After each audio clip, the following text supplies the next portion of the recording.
아주 힘들었어. 네. 적절하게 시간 잘 맞추시는 것 같은데. 대장동 이야기를 네. 계속 중간중간 나오잖아요. 음. 제가 오늘 이낙연 후보 측에 계신 대변인 정운현 대변인님이 네. 또 글을 짧게 하나 쓰셨어요. 페이스북에다가 김만배, 유동규를 기억하면서 이제 시작이란 식으로. 그러니까 이게 결국은 굉장히 심각한 네거티브의 연장이라고 저는 보는데요.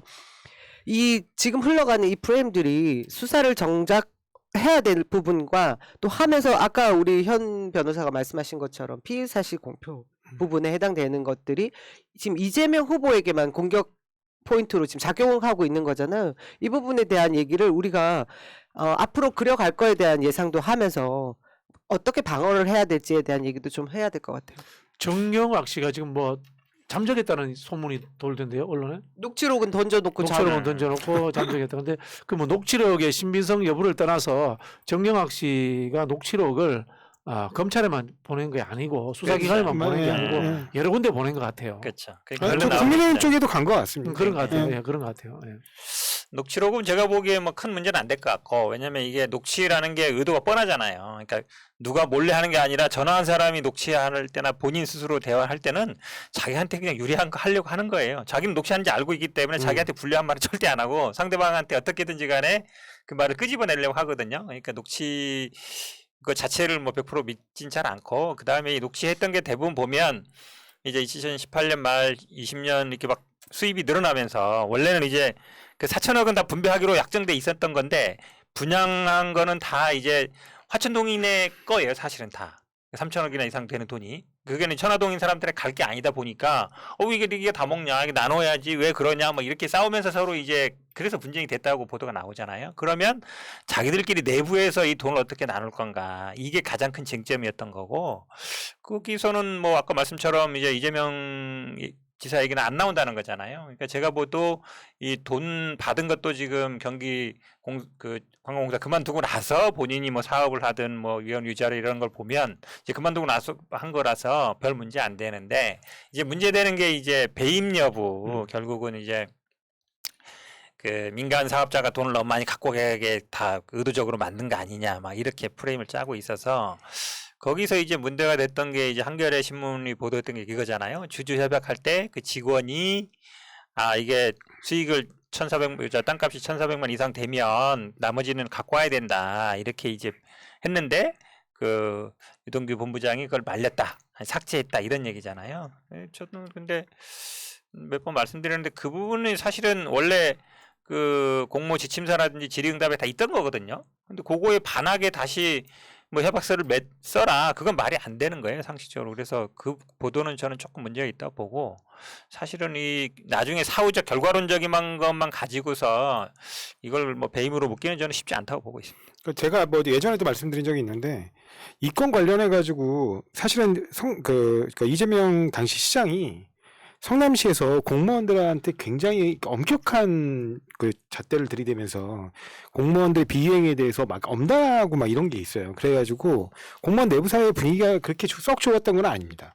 그러니까 그런 부분이 있기 때문에 만약에 이때 당시에 이게 정말 문제가 있었을 거라고 생각됐다고 하면 분명히 그때 당시에 무슨 제보가 벌어지거나 막 뭐 이렇게 투서가 들어오거나 이래야 되거든요. 근데 그때는 전혀 없었던 내용이에요. 그러니까 그런 부분들 때문에, 그러니까 어떤 가능성 차원에서 언급했을 수는 있다는 거예요. 예를 들어서 뭐 이거 좀 초과 수익이 있는데 다른 데 보니까 뭐 초과 수익에 대해서도 이렇게 바인딩 해가지고 배당받는 구조로 짤 수도 있다고 합니다. 그러니까 이거 한번 검토해 보시는 게 어떻습니까? 라고 얘기할 수는 있겠죠. 근데 그거하고 여기하고 좀 구조가 다른 것들은, 이거는 이제 우선적으로 이익을 확정해서 배당받느냐, 아니면 그냥 똑같이 그냥 주주로서 나중에 최종적으로 이익을 갖다 분배받느냐, 그에 따라 달라질 수 있기 때문에 그런 부분 관련해서 또 판단하기 어려운 부분이 있고, 또 이거 생각을 해보세요. 최초에 어떤 공모 지침을 해가지고 낙찰자를 정했어요. 그래가지고 예를 들면 여기서 뭐 4,500억을 주겠다. 그래서 제일 많이 주네. 그리고 잡았어. 그렇게 해가지고 정했으면 그 다음에 세부적인 계약, 그러니까 주주간 협약을 작성하는 거는 이 범위 틀 안에서 해야지. 만약에 이걸 벗어나서 야 더 내놔 했다가 우리가 그러면 이건 애초에 우리가 최초에 공모 제한하고 공모 지침 내리고 공모 제한한 그 한도를 넘는 거 아니냐, 이런 식으로 가면 법적 분쟁이 생길 수밖에 없어요. 그러니까 그때 당시 아직 그 이익이 계산되지도 않는데 오히려 이제 그때 당시에 이익으로는 한 7천억 정도인데 그 중에서 70%에 해당하는 4,500억을 넘게 잡아오는 것으로 해서 이제 약정을 하려고 하는 건데 여기다가 또 만약에 초과 수익 생기면 거기에도 또 내놔라.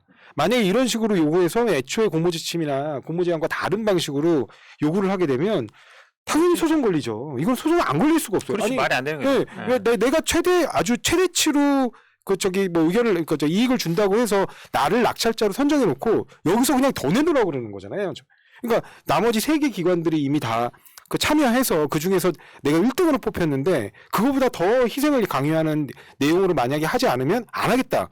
이러면 성남시 소송 걸리는 거예요. 그러니까 그런 부분에서 채택되기 어려운 제안이라는 거죠. 그런 제안들은. 그러니까 오늘 아침에 또 이제 한겨레 신문에 보면 뭘 했냐면 그동안 주제 협약을 여러 번 바꿨는데 왜 그건 안 바꿨냐 이 얘기도 있더라고요. 물론 이제 시장된 이후의 것도 되게 많더라고요. 시장 그만둔 이후에도 2018년 3월 이후에도 많은데 그것도 사후적인 판단 문제예요. 왜냐면 한번 지금 조 변호사 말씀처럼 공모 지침이 있고 그다음에 질의응답해서 그거에 따라서 우선 협정자 선정하고 그 다음에 그분하고 이제 주주 협약을 맺는 거거든요. 그럼 앞에서 미리 다 정해놨는데 뒤에 가서 조건을 더 바꾸자. 그럼 세상에 이런 거랑 똑같은 거예요. 아파트를 처음에 10억에 팔았어요. 근데 계약금 내고 중도금 내는데 나중에 잔금 낼 때 보니까 15억 됐어. 뭐야? 물러갔고. 3억 내네. 그러면 어떤 사람이 그래 너는 알았어 나랑 내가 더 반장해. 줄게. 그런 사람이 세상에 어디 있어요? 없잖아요. 그러니까 너무 억지를 부리고 상식적인 있는 거예요. 얘기인데 우리가 개발업자라는 사람들을 워낙 싫어하니까 개발업자들한테는 그래도 되는 것처럼 이렇게 생각하는 그러니까 거야 이게. 상식적으로 말이 안 되는 거예요. 이게 사실은 후일담이잖아요. 예. 후일담이고 평가를 하니까 우리가 그때 왜 그렇게 안 했어 이렇게 되는 건데 예를 들자면 뭐 좀 극단적인 예를 들 수 있는데 이런 거예요. 세종대왕이 한글을 만들었는데 지금 와서 우리가 평가할 때 그때 왜 세종대왕이 띄어쓰기 안 했어요. 그 중간에 보니까 금속활자 몇 놈이 떼먹었대요. 그렇죠. 지금 이렇게 이야기하는 거예요. 어떻게 보면은. 실제로 이재명 시장은 본인 입장에서는 공공개발을 절반이라도 한 거 굉장히 잘했다고 자기는 이제 자랑하고 다녔던 거야. 그렇죠. 자랑하고 다녔던 건데 이것이 성남의 뜰이라는 SPC로 설계가 되고 그다음에 또 이 투자개발회사로 설계가 되고 투자회사로 설계가 되는 것은 여기는 민간의 영역이기 때문에 공공이 개입할 수 없는 거거든요. 여기에서 많은 이익이 나왔고 그걸 가지고 나눠 먹었다고 해서 이걸 이재명 책임이다 이렇게 할 수는 없는 거예요. 네, 뭐 지금 예로 드신 것처럼 세종대왕이 한글을 창제하셨는데 이제 한글 전용을 안 했다고 탓하는 거죠. 그렇죠. 그렇지. 그렇죠. 결과적으로 뭐 네, 그런 그때 거잖아요. 당시에 엄청난 그 유림들의 반대를 뚫고 언문이라는 형태로 했던 훈민정음이라는 걸 새로 만들어냈는데 그래서 국민들 지금 이제 우리 그 세계적으로 그 우수성을 다 인정하고 있잖아요. 근데 그때 당시에는 이런 글자가 왜 필요하냐 반대가 엄청 심했어요. 근데 그걸 만들어 놨더니 이제 나중에 와서 아니 그때 당시에 만들어 가지고 바로 활성화 시켜 가지고 그냥 그런 한글 건 전용으로 마찬가지죠. 했어야지. 그때 여전히 그로부터 400년 넘게 한자 문화권으로 한자를 사용했지 않냐. 이렇게 얘기하는 거랑 똑같습니다. 그렇지. 2011년에도요, 막 도시공사 설립할 때도 보니까 그 설립 이제 외부 용역을 맡겼을 거 아니에요. 그때 용역 기관에서 한 3,100억, 3,200억 남는다고 한 거예요, 대장동에서. 근데 그걸 갖고 성남 시의원에서 막 토론을 했는데 그 시의원들이 다 그랬어요. 어떻게 3,200억이 남냐? 500억밖에 안 남는다, 1,000억밖에 안 남는다, 막 이랬었거든요. 근데 2015년까지는 그렇게 단값이 많이 안 올랐어요. 만약에 지금 이분들이 와 어떻게 그 몇천억 남게 놔뒀냐 하면 그분들 다 집 샀어야 돼. 근데 집 안 산 사람 되게 많거든요. 나중에 오르고 보니까 2015년, 16년보다 2배 올랐는데 그때 어떻게 이게 그때 당시에 예를 들어서 집값이나 땅값 오를 줄 알았으면 우리나라에 집 안 살 사람이 어디 있어요? 은행 대출 다 해주는데. 그러니까 결과론적으로만 보면 굉장히 뭐 한 것 같지만 그 당시 기준으로 보면 이게 거의 처음에는 사업도 안 돼가지고 PF 대출도 안 들어오고 몇 년 동안 정체돼 있던 거예요. 그런 상황을 봐야 되는 거죠. 간단히 말해서 이거 아는 게요. 이재명 통장에 돈 들어가느냐 안 들어가 10원도 들어간 적이 없어요. 그렇죠. 그럼 네. 끝인 거예요. 이게. 아니 옛날에 저는 윤석열 본인이 한 말이에요. 이런 사건 간단하다. 돈만 따라가면 된다. 돈만 따라가세요. 왜 자꾸 방면으로 흩어지냐는 거예요. 사이드로 빠지냐는 겁니다. 그래서 손만 제가 따라가고. 지금 속상한 게 그거예요. 이토록 우리 이재명 후보가 계속해서 똑같은 얘기를 반복해서 해야 되고 캠프에서도 논평을 계속 내야 되는 상황은 결국은 검언 카르텔이다. 저는 그렇게 생각하는 거예요. 법조 카르텔이고 거기에 언론까지 규합되어 있는 이 거대한 검은 기득권 때문에 지금 아직도 그 힘이 부족한 우리가 계속해서 이걸 계속 끊임없이 지금 해설을 해야 되는 상황인 거잖아요. 그건 결국은 이 대선에 개입하는 그 힘과 세력이 공고한 그 검은 카르텔이 유지되고 있다라는 거거든요. 이 사실이 저희는 국민들이 이제는 더 2번 이상 당하지 않을 거다. 예전에 노무현 대통령 논두렁 시계로 우리가 한번 당했는데, 그리고 조국 전 장관님 그 사건들로 우리가 당한 것들이 있는데, 이재명 후보를 흔든다고 해서 지금 국민들이 속을 것이냐? 전 아닐 거라고 봅니다. 하지만 걱정이 되는 게 이런 식으로 계속 몰아가면 어떤 고리 하나만 만들어지면 그 이후에는 정말 사건이 될 수가 있잖아요. 언론에서 또 이제 무슨 게이트 이렇게 만드는 그러니까 거죠. 그 부분에 대한 얘기를 우리가 좀 해봐야 될 것 같아요. 그래서 지금 측근에 대한 부분까지 가는 거죠. 국민의힘에서 처음 얘기할 때는 대장동 게이트라고 얘기하면서 화천대유 누구 겁니까로 처음에 시작을 했어요, 진짜. 그러면서 이재명 후보의 아들 2명이 거기 있다고 했다가 이게 허위 사실을 알게 되니까 갑자기 그 다음에 나오는 자기 쪽 모든 인사들이 포함되고 나니까 지금은 갑자기 측근몰이로 가면서 지금 언론도 그렇고 모든 수사의 초점이 그 성남 도시개발 전 유동규 기획위원장 본부장이었던 유동규 씨로 지금 몰아가고 있는 거잖아요. 근데 다들 우리 지지자들이 걱정하고 불안한 게 그거예요. 검찰의 지금까지 우리가 봤던 그 검찰의 특수부 공안 뭐 이쪽의 검찰들의 행태는 없는 일도 만들지 않느냐. 이 사람 그냥 그 발언 하나에 어떤 분이 쓰셨더라고요. 진짜 걱정된다. 저한테 개인 메시지도 보내준 게 너 다음 일은 다 봐줄게. 그냥 이거 한 번만 불어. 뭐 이런 식으로. 왜 돈의 흐름은 없지만 이재명 후보와 나와 관계가 있어라는 그 증언 하나만 받겠다라는 식으로 가는 검찰이 되지 않을까 하는 걱정들을 너무 많이 하고 계시거든요. 실제로 그렇죠. 왜 그러냐면 이게 이 대장동도 이제 검언 카르텔이라는 걸 다 알고 있고 그동안 대선 과정에서 검찰이 관여했던 걸 많이 알잖아요. 실제로 그걸 또 무기로 어찌 보면 존재감도 드러내고 지금 검찰 입장에서는 수사권이 어찌 보면 이게 우리가 계속 갖고 올 수 있나? 계속 유지할 수 있나? 이런 불안감도 있거든요, 사실은. 그래서 지금 뭐 검찰총장을 누가 임명했냐 이런 것도 있지만 그 사람들이 한 번에 바뀌지는 않아요. 기본적인 생리가. 그리고 지금 언론 보도 계속 이렇게 나오는 것도 봐도 그렇게 바뀌지 않는단 말이에요. 그러니까 아주 중요한 말씀이고 저도 그런 글을 봤는데 사실은 그런 부분에 대해서 확실하게 당이라든지 지지자들이 사전 경고하고 그다음에 언론 보도도 만약에 특정 언론이라든지 이런 데서 계속 이렇게 검찰발 뉴스 나오는 거에 대해서 분명히 문제 제기를 해줘야 돼요. 우리가 언론 개혁을 하려고 했던 것도 그것이고 검찰 개혁을 하려고 했던 것도 그런 거잖아요. 정치 검찰 아니면 정치 언론 그다음에 검언 유착 이런 걸 한 부분이라 저는 이번 대선에서도 이 검언 유착이라든지 아니면 검찰발 뉴스 아니면 검찰의 어떤 정치 개입 이게 굉장히 중요한 이슈가 될 거다. 이 사건 때문에. 그래서 저는 아마 예의 주시해야 된다. 가장 큰 거는 아마 시민들의 힘이다. 그리고 그거에 대해서 경고하고 또 검찰이 아니면 언론이 장난하는 거에 대해서 언론 플레이하고 이런 거에 대해서 계속 제가 보기에 문제 제기를 해야 된다고 보고 있습니다. 그 우리 논평 하나 냈어요. 검은 게이트다.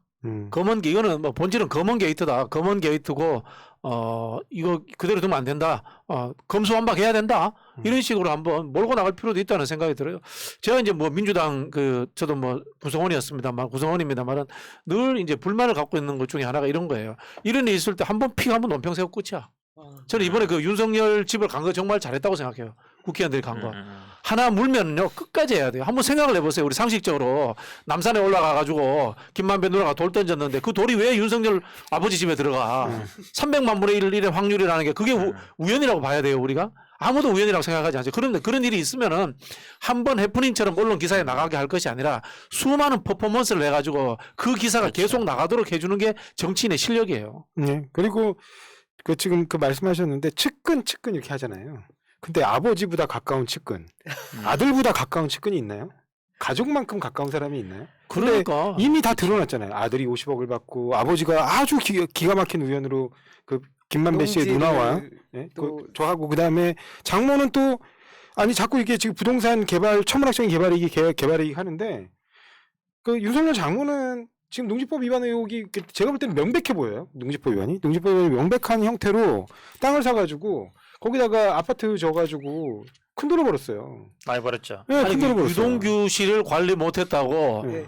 이재명 지사 보고 후보에서 사퇴하라. 그러면은 누구야 그 곽상도 관리 못한 이준석도 대표에서 사퇴하시고. 그럼요, 다 사퇴해요. 그럼 더하게 윤석열 후보는 장모 관리 못했으니까 바로 대선 후보에서 사퇴하셔야 됩니다. 그리고 뭐 지금 우상호 의원께서 나오셔가지고도 한 말씀 하셨던데 측근이라고 하려면 당연히 지금 가장 중요한 정치적 순간이잖아요. 이 순간이. 그렇죠. 그러면 이 캠프에 안 들어온다고요? 그건 이해할 수가 없거든요. 예를 들어 볼게요. 그러니까 가장 그 직전 선거로 가장 큰 선거가 사실은 이제 보궐선거였는데 거기서 박형준 후보 같은 경우는 당시에 이제 국회의원 할 당시에 그 정보보장관이라고 있어요. 이 사람이 이른바 사행성 게임 업체, 그러니까 도박 게임 업체죠. 거기로부터 5천만 원인가를 수수한 걸로 실형을 받았어요. 그런데 그 사람 나중에 다시 선거에 썼어. 그치. 그랬더니 왜 선거에 쓰냐? 아니 이건 너무 그런 거 아니냐? 우리가 문제 제기한 것도 아니야. 이현주 후보가 한 거예요. 그랬더니 아니 그렇게 사람을 인격적으로 모독하면 안 된다는 거예요. 과거에 문제가 있어서 한 10년 동안 멀리 했다가 보니까 열심히 살고 이제부터는 제대로 개가천선해서 잘 살고 있어서 이번에 다시 또 캠프에 데리고 왔다는 거야. 아니 박형준 후보는 그때 한번 국회의원하고 그 다음에 떨어진 다음에요 못했어요. 그러니까 이 사람은 박형준 후보와 계속 같이 한 사람이야. 그런 굳이 얘기하면. 정도 돼야 측근 소리 아니, 듣는 또 거 있어요. 아니에요? 오세훈 시장 파이시티. 파이시티 본인은 뭐 파이시티 잘 모른다고 얘기하면서 정작 그 핵심 측근이었던 당시에 정무조정실장이었죠 강철호 씨. 이 사람 같은 경우도 이제 저기 뭐야 뇌물 받아가지고 3천만 원인가 뇌물 받아가지고 지금 10월인가 받았어요. 그래갖고 실형을 선고 받고 살았는데 이 사람도 캠프에 있으니까 그때 토론할 때 뭐라 그랬냐면 박영선 후보가 우리 후보죠. 박영선 후보가 아니 이런 사람을 갖다가 이렇게 쓰는 그렇게 하면 되겠냐. 이 사람이 그러니까 그때 뭐라 그랬냐면 아니 캠프에 들어왔을 뿐이지 내가 공직에다 썼냐는 거예요. 지금 공직에 쓰고 있죠 지금. 근데 심지어 이제 공직에 써요. 공직에 써요. 뭐냐면 서울시 미래전략특별보좌관으로 임명을 했어요. 그러니까 그때도 사실상 거짓말한 거지. 그러니까 자신은 후보로 이건 내가 공직에다 쓴 게 아니다. 굳이 나를 도와주겠다는데 그걸 내칠 수가 없지 않냐. 이렇게 해명했다고요. 그때 당시에. 이 언론이 더 웃기는 게 그렇게 하면 저쪽은 의리 있다 그래. 의리 있다 그래. 그 장제원 안 잘랐다고 윤석열 보고 의리 있다 그래요. 그러니까 이게 뭐냐면 저는 두 가지 문제인데 언론의 편향적인 보도가 분명히 존재하고 있고 그다음에 두 번째는 우리 내부에서 한 번 이야기하고 끝낸다는 거야. 끝까지 물고 늘어져야 돼요. 언론이 그렇기 때문에 더욱더 우리가 끝까지 물고 늘어져야 돼요. 대장동은요 지금 저 국민의힘에서 몇 번 하는지 몰라요. 의원 뭐 원내대표 오지 당대표 오지 또 뭐 홍준표 오지 올 때마다 사진이 실려요. 그렇잖아요. 우리 근데 거기는 한 번 갔잖아요. 집에 그래도 몇 분 가셨더라고요. 가셨는데 사실 그거 되게 중요해요. 현장에 가서 따지고 이렇게 해야 되거든요. 아 계속 그림 내야 돼요. 계속 그림 내야 우리 돼요. 민주당 왜냐면 사실은 대장동만 가면 안 되고 제가 그 옆에 동네 살아요. 동천동. 딱 두 군데 와보면 아 이게 공영개발과 민간개발이 어떻게 다른지 확 알 수 있어요. 층수가 일단 동천동은 한 35층, 40층이에요. 그렇죠. 동간 거리가 안 돼. 완전 벽인데 인프라도 주변에 별로 안 없어요. 달리죠. 도로도 없고 그다음에 학교도 뭐 엉망이고. 대장동 가면은 한 25층 뭐 정도 선이에요. 동간 거리도 넓고 학교, 공원 있고 뭐 유치원 있고 이러거든요. 그러니까 거기만 가지 말고 바로 맞은편 동네 똑같아요. 어차피 도시개발로 한 사업인데 그런 차이가 딱 보여주는데도 저는 오히려 우리 민주당 의원들은 거기도 가고 동천동도 가서 딱 그 지금 간단합니다. 그 윤석열 아버님 집도 계속 파헤치고 우상호 의원처럼 그 다음에 곽상도 의원 아들 관련되는 거 상임위 자료 이런 것도 계속 파헤쳐야 되는 거예요. 제가 자주 하는 이야기 중에 하는데요. 하수 정치인들은 기자가 묻는 거에 늘 답을 합니다. 근데 훌륭한 정치인들은요, 그냥 기자들한테 내가 이야기하고 싶은 거 늘 같은 이야기를 던져줍니다. 다만 기자들이 지루할 수 있으니까 장소 바꾸고 사람 바꾸고 그림 다르게 해서 던져주는 겁니다. 그걸 잘해야 되는 겁니다. 저는 제가 글도 썼는데요. 곽상도 아들이 퇴직금, 우리 곽 대리가 32에 퇴직금을 50억을 받았잖아요. 그 세후 제 계좌에 찍힌 거 28억이라고 해도 그거 받은 때가 4월 달이거든요. 그 현금 그대로 가지고 있나, 그 이후에 뭘 샀나, 집을 샀나, 아니면 뭐 차를 샀나, 그런 거 추적해보는 집요함이 그렇죠. 집요하게 없는 거예요. 집요하게. 없고, 그리고 아까 말씀하셨지만 그 김만배 누나는 그 집을 뭐 개를 키우기 위해서 샀다고 했는데 불 꺼져 있고 지금 뭐 여전히 살지 않죠. 그런 부분에 대해서 그리고 어느 부동산에서 진짜 계약을 했는지에 대한 것도 계속 추적해야 되고 제가 걱정이 되는 게 우리 이제 이번 주에도 이미 결정이 되긴 된 건데 이재명 후보가 본선 후보가 거의 확정적이거든요. 그러면 우리가 10월 10일 날 다음 주에 확정되는 순간 본선 대비 메시지가 쫙쫙 나가야 됩니다. 그건 제가 볼 때 지금 민생 개혁 안들이거든요. 소상공인 자영업자들을 위할 수 있는 이야기 그리고 우리가 지금 국민들이 다 힘들어하는 코로나 극복 위기 방안들 이런 얘기들 해야 되는데 끊임없이 검언 카르텔이 우리가 대응만 할 수밖에 없는 상황으로 몰아가니까 이 시간들을 다 허비를 하고 있거든요. 역공격할 수 있는 그러니까 선배가 아까 얘기하신 팀을 짰어요. 것처럼 고발사주 이런 거 우리가 물을 얘기 더 많이 해야 될 것 같아요. 지금 고발사주는 어떻게 돼 있는 거예요? 이제 지금 이제 우리 대장동 얘기 아니, 좀 그러니까 그만하자고. 공수처로 가긴 했는데 이게 수사가 그렇게 뭐 어려운 수사는 아닌데 사실은 그거 누가 보냈는지 그것만 보면 되는 거잖아요. 그 판결 누가 받는지 보면 되는 건데 제가 보기에 아마 검찰은 본인들 소속 뭐 검사하고 이러다 보니까 좀 지지부진한 것 같은데 결국 공수처로 넘기긴 했지만 공수처도 너무 위적거리는 것 같아요. 왜냐면 빨리빨리 조사해가지고 불러가지고 조사해서 어쨌든 네가 열람했으면 네가 작성한 거 아니야라고 아니면 너 기소할 거야라고 하면 뭐 자기가 불든지 할 거 아니에요. 했어요? 안 했어요? 안 했는데요? 아 알았습니다. 그래갖고는 어떻게 수사가 되겠어요? 아, 그 열람한 놈이 일단 조져야 되는데. 쉽게 말하면은 저기 그 손준성 씨의 그 전달 그게 그거는 이제 디지털 증거로서 그 의미가 있게 된 거잖아요. 네. 그럼 전국에 플랜카드 붙여요. 손준성은 그때 누구 부하였습니까? 아 저거 해야 되겠다. 그런 거 좀 붙여. 손준성은 그때 누구 부하였습니까? 이런 거 네. 붙여요 좀. 그리고 저기 뭐 이미 공수처에서 그 압수수색 대상으로 손준성 검사 말고도 그 손준성 검사 밑에 있던 검사들 2명인가를 특정해가지고 압수수색을 했다는데 그 중에 한 명 같은 경우는 96만 원 불기소세 그 대상 때는 검사라는 거잖아요. 근데 윤석열 전 총장은 분명히 이제 결국에는 막 쫓기듯이 이제 막 추궁당하니까 쫓기듯이 어쩔 수 없이 국회에서 나중에 만약에 관여가 일단 가정을 전제로 답하는 게 적절하지 않지만 굳이 얘기한다고 하면 만약에 그렇게 졌다는 게 사실이라고 하면 사과하겠다 그렇게 얘기했는데 사과 안 하고 그냥 끝냈거든요. 그러니까 사과 안 하고 징계도 안 하고 자기 할 거 아무것도 안 하고 그냥 끝냈어요.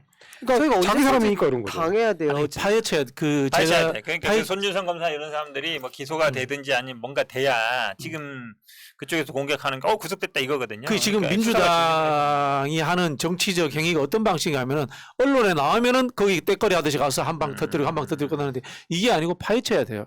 제가 그 옛날에 그 최순실 그 국정농단 사건 터질 때 한번 그 몇 년 전에 안민석 의원실을 갔어요. 갔는데 김종 뭐하고 뭐 벽에다가 막 붙여놓고 있는 거야. 아마 난리를 친 거야. 온 벽에다가.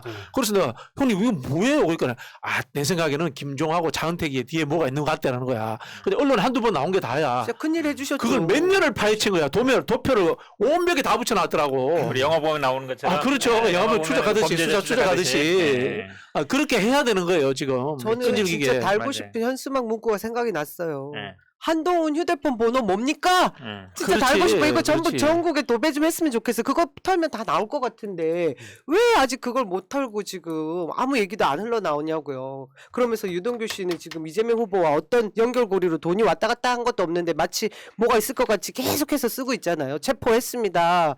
체포했는데 이 사람이 그전에 어떤 발언을 했습니다. 그 사람 누구 회계사 김정영학 씨 머리를 때렸습니다. 뭐 그런 기사를 저희가 아니, 계속 봐야 되냐고요. 물론 뭐 저기 유동규 씨가 뭐 훌륭한 사람 나쁜 사람입니다만은 유동규 아직 나쁜지 씨가 어쩐지 그 핸드폰을 결론은 던지지도 없죠. 않았는데 던졌다고 그러니까. 하는 언론이 나오는데 네. 공무원임에도 불구하고 자기 핸드폰을 제공하지 않는 한동훈이나 손준성은 뭔 겁니까 그러면은 우리 너무 입 다물고 있었어요. 그쵸? 우리가 입 다물고 제가 하는 게 보기에 뭐 아니고. 돈 문제는 걱정 없어요. 왜냐면 이게 뭐 끝난 다음에 최근에 일이고 뭐 시장 한참 끝난 때 일이고 그 다음에 처음에 이런 사업자 관련된 돈 문제 오갈 때는요. 처음에 사업자 선정할 때 아니면 뭐 PF 들어왔을 때 이럴 때 많이 벌어지. 이건 나중에 자기들끼리 싸움이에요. 자기들끼리 싸움일 때 돈 문제 전혀 없는데 이제 배임 문제로 계속 이제 아마 언론도 지금 이제 그 부분에 집중하고 있는 거잖아요. 결국은 뭐 설계했다 이렇게 나오는 부분 문제 삼는 것 같은데 제가 보기에 뭐 이런 거를 배임으로까지 하기는 쉽지 않아요. 근데 이제 검찰, 언론이 자꾸 이제 그 방향으로 몰아가고 그런 뭔가 책임 있는 거 아니냐. 이제 그 부분은 어쨌든 후보가 되고 나서 저는 당이 어떻게 하는지 굉장히 중요하다고 봐요. 당에서 예를 들어 법사위원들이든 아니면 이런 분들 중심으로 해서 검찰 수사에 대해서 좀 이상한다든지 아니면 자꾸 검찰발로 뭐가 나온다든지 그러면 확실하게 끊어주고 아 이거 우리 이제 언론 개혁도 다시 해야 되겠다든지 그렇게 나가면서 적극적으로 대응할 필요가 있다. 제가 보기에 아마 가장 큰 변수가 이 검찰발 변수가 될 가능성이 높아서 저는 본선 대비해서 가장 중요한 부분이라고 지금 보고 가짜 뉴스들이 많이 나오잖아요. 가짜 뉴스들이 나오는 거는 캠프가 아니고 당에서 고소고발 다 해줘야 돼요. 네. 당에서 그렇죠. 첫 번째 고소고발 다 해주고 금방 말씀하신 것처럼 법사위 의원들이 방어할 건 방어하고 근데 정치에서는 늘 방어보다 공격이 훌륭해요. 당연하죠. 공격이 성과가 있기 때문에 아까 그렇죠. 말씀하신 것처럼 윤석열 문제라든가 이런 것들을 파헤쳐 가지고 빨리 공격 모드로 전환하는 게 필요합니다. 그게 돼야 우리 당에서 싸워줘야 진영 대 진영 싸움이 되는데 지금은 캠프 차원에서 하면 또 지금 중앙선거관리위원회에 계신 또 위원장님은 또 다른 얘기를 하시잖아요. 막 특검 얘기도 하시고 그러니까 네. 지금 그분 집에 빨리- 보내주세요. 그러니까 지금 이제 빨리 네. 그 본선 후보 되는 순간 태세 전환을 해야 될 것 같고요. 그렇죠. 여기 우리 시청자분이 가슴 아픈 댓글을 달아주셨어요. 뭐라고요? 우리끼리 이렇게 떠들고 있으면 뭐하냐. 갑자기 감사합니다. 서러워졌어요. 우리 여기 원 네. 매도 하나도 없고. 아니 아까 우리 조 변호사님이 중요한 얘기 했는데 사실은 그 장모 부동산 문제가요. 지금 뭐 저기 충남 어디에도 가서 수백억 벌었다 그러죠. 시행도 했었다 그러죠. 아까 농지법 위반됐죠.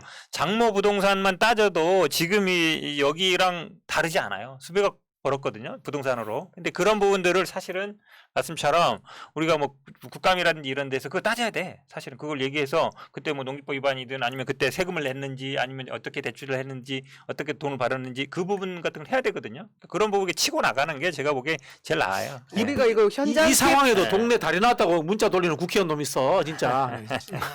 성질나서네. 진짜. 혹시 그 동네 아니에요? 아니야 우리 동네는 아닌데. 예. 어떻게 해야 돼요? 우리가 현장 대응 TF팀이라도 하나 구성해서 그 현장 나갈까요? 변호사 저기 네. 저 부동산 전문가시니까 그렇게 하고 법사위 의원 하나 정도 끼우고 이렇게 해서 그런 팀들이 한 두세 개 돌아가야 돼요. 그 우리 저 장모 돈 벌었다는데 한번 가볼까요? 가서 네, 한번 보고 거기서 사진 현장 가서 부동산 우리 가서 인증샷 좀 물어보고 하나 탐문해보고 막. 아니 그거 지금 합시다. 네, 재밌겠네, 그거. 농지법 위반만으로도 난리를 치는데 그렇죠. 농지법을 위반해서 취득한 토지 가지고 부동산 개발을 아파트 해가지고 지었잖아요. 네, 아파트 네. 지어가지고 그렇게 그 개발 이익을 독점한 이런 행동에 대해서 어떻게 해야 되는 거예요? 요거 이건 용도 너무 변경 명백한데. 보니까. 네, 네, 명백해요. 용도 변경해가지고 네, 제일 용도변경에서 했어요. 제일 전형적인 거잖아요. 농지를 사가지고 용도 변경해가지고 거기다 아파트 지어서 분양해서 돈 버는 거. 정말 어찌 보면 쉬운 거죠. 국민의힘 아. 이준석 대표는 아버지가 땅 사신 거 잘 제주도에. 모른다고 그러더니 제주도 땅은 모른다고 그러더니 이재명 후보가 그 부하 직원이 다른 어떤 비사실이 있을지 모른다는 사실을 모른다는 걸 욕할 수 있어요? 상황 관계를 모르는 그 거기는 사람들. 생각해보세요. 윤석열 거기서 한 3, 40년 산 집이잖아요. 근데 아버지가 탄 집도 누가 사는지 모른다 그러고 윤희숙은 또 아버지가 세종에 근무하니까 가서 산 땅도 뭐 산지인지 모른다 그러고. 아유, 우리 같은 경우는 적어도 뇌물 받고 처벌된 사람을 다시 쓰지는 않습니다. 그러니까 그 정도 다시 쓸 정도면 그러니까 엄청난 측근인 치기 거죠. 바쁘잖아요. 네, 쳐내기 측근인 건데 바쁘잖아요. 아니 이 정도 돼야 측근인 거예요, 진짜. 이 정도 돼야. 그렇죠. 그것도- 이재명 아들이 예를 들어서 뭘 했다든가 뭐 이런 모르겠는데. 아니 뭐 산하기관의 임원 정도 되는 사람인데. 저기 그 브람 쌤 저기 측근 사진 하나 좀 올려주세요. 저희 이제 끝나기 전에 제가 측근 저기 이번 남양주 인천 합동 연설회에서 제가 옆에 사진을 측근이시네. 측근 맞네. 아, 측근. 저기 이런 측근 아니거든요. 측근이네. 예, 국민의힘 측근 네. 그 저기 규정 잘 하시고요. 예, 저희 이제 마무리해야 되는데 뭐 이제 마지막 합동 연설회 끝나고 나면 민주당에서 세게 같이 싸워줄 거라고 믿고 여러분들 더 함께 해주십시오. 우리 그러면 서동우 방송의 멘트 하면서 끝낼게요. 몇 년까지 할까요?